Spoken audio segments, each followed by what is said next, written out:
Assalamualaikum warahmatullahi wabarakatuh. Perkenalkan, kami dari kelompok 4 ingin mempresentasikan hasil turun lapangan kami pada asuhan gizi atlet taekwondo. Sebelumnya perkenalkan, nama saya Nazwa Naila Hamida dengan NIM 2022 030223 dan rekan saya. Saya Zahra Nur Afifa dengan NIM 2022 0302 089. Saya Amelia Ruby, Dia Ulhak dengan NIM 2022 0302 170. Pada slide pertama ini menjelaskan sekilas mengenai atlet taekwondo. Taekwondo itu berasal dari bahasa Korea yang dimana artinya itu T yang berarti menyerang menggunakan kaki, kwon berarti memukul dengan tangan, do yang berarti disiplin atau seni. Taekwondo ini terbentuk dari kombinasi 3 gerakan menyerang dan bertahan yang menggunakan bagian tubuh untuk menghadapi lawan. Taekwondo ini melibatkan kedua sistem energi yaitu aerobik dan anaerobik. Olahraga ini terkenal karena fokus pada gerakan tendangan yang tinggi dan teknik serangan yang cepat. Taekwondo tidak hanya melibatkan aspek fisik, tetapi juga mengajarkan kedisiplinan dan konsentrasi, serta mengembangkan kekuatan, kecepatan, keseimbangan, fleksibilitas, dan stamina. Next. Di sini terdapat identitas atlet dan prestasi atlet. Nama atletnya Fitria Oktaviani dengan jenis kelamin perempuan berusia 16 tahun. Dia seorang pelajar SMKN 32 Jakarta Selatan. Kemudian prestasinya dia ada 2 kejuaraan. Pertama itu di kejuaraan tahun 2023 ada 5 dan juga di kejuaraan 2024 ada 3. Next. Kemudian ada riwayat olahraga di mana frekuensinya 2 kali per minggu dengan durasi 180 menit dan riwayat alerginya dia tidak memiliki riwayat alergi. Next. Kemudian terdapat permasalahan atletnya. Yang pertama itu pola makannya tidak teratur, kedua atlet sangat pemilih makanan, ketiga belum pernah mendapatkan edukasi gizi. Next. Kemudian ada tujuan asuhan gizinya. Yang pertama mempertahankan berat badan, kedua meningkatkan performa latihan atlet, ketiga memperbaiki asupan makan atlet. Next. Kemudian di sini ada data antropometri atlet. TB-nya 153 cm dengan berat badan 46,4 kg, kemudian massa ototnya 27,6 kg, yang dimana itu termasuk kurang dari standar pembanding. Kemudian persen lemaknya sekitar 23,8%, yang dimana termasuk lebih dari standar pembanding. Next. Kemudian terdapat kebutuhan energinya sebesar 2.450 kalori dengan karbohidrat sebanyak 464 gram, proteinnya sebanyak 78,8 gram, kemudian lemaknya sebanyak 83,52 gram, dan kebutuhan cairan sebanyak 2020 ml per 2 liter. Next. Kemudian di sini terdapat physical datanya dengan suhu 36,9 derajat Celcius, yang dimana itu normal. Kemudian tekanan darah 110/87, termasuk ke dalam kategori di bawah normal. Kemudian heart rate-nya 84 kali per menit, termasuk ke dalam normal, dan SpO2-nya 99%, termasuk ke dalam normal. Kemudian di sini tidak ada data biokimia. Next. Di sini ada dietary history dengan menggunakan metode food recall 2 kali 24 jam. Pada hari pertama, atlet hanya memakan Malkis cracker sebanyak 12 keping dan juga nasi kebuli. Next. Selanjutnya di sini ada dietary history di hari kedua. Pagi dia makan nasi goreng kampung, selingannya yogurt, dan selingan sorenya ada cracker sama susu. Pencapaian asupan atletnya pada total energinya yaitu 1.717,1 kilokalori dari kebutuhan 2.450 kilokalori dan didapati persen asupan 70,1%. Total proteinnya 66,7 gram dari kebutuhan 78,8 gram. Didapati persen asupan 85%. Total lemaknya 55,5 gram dari kebutuhan 83,52 gram, didapati persen asupan 60%. Dan yang terakhir ada total kebutuhan total karbohidratnya yaitu 233,8 gram dari kebutuhan 464 gram dan didapati persen asupan 50%. Dari data hasil food recall 2 kali 24 jam tersebut dapat dilihat bahwa keseluruhan asupan atlet itu masih kurang. Selanjutnya ada diagnosis gizi. Yang pertama ada nutrition intake-nya. Asupan energi yang inadequat disebabkan oleh pola makan yang tidak sesuai dan intensitas latihan tinggi yang ditandai oleh hasil data recall 2 kali 24 jam.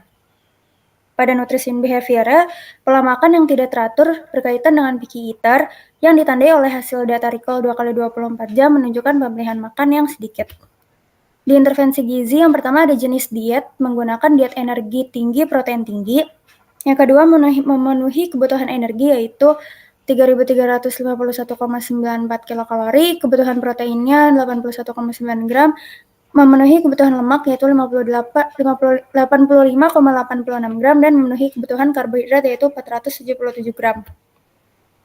Kemudian di sini ada meal plan hari pertama, makan pagi diberikan sandwich, selingan paginya crackers dan jeruk, siangnya nasi, tempe goreng, telur dadar, tumis buncis, selingan siangnya donat keju, dan makan malamnya nasi, ayam goreng, dan tempe goreng.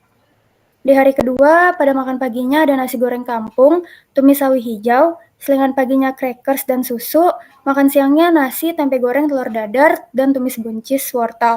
Selingan siangnya ada ubi rebus dan makan malamnya ada ketoprak. Hari ketiga, pada pagi hari diberikan nasi kuning dan tempe orek, bihun goreng, telur balado. Selingan siangnya roti coklat keju, makan siangnya nasi rendang dan sayur nangka, selingan siangnya jus jeruk, dan makan malamnya nasi, ayam bakar, capcay, lalu selingan malamnya roti tawar dan susu.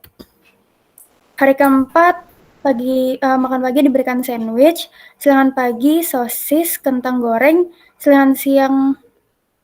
makan siangnya nasi dan sayur sop, ayam goreng, tempe goreng, selingan siangnya kue pukis, makan malamnya nasi, sapu tahu ayam, dan tempe goreng, dan selingan malamnya roti coklat keju.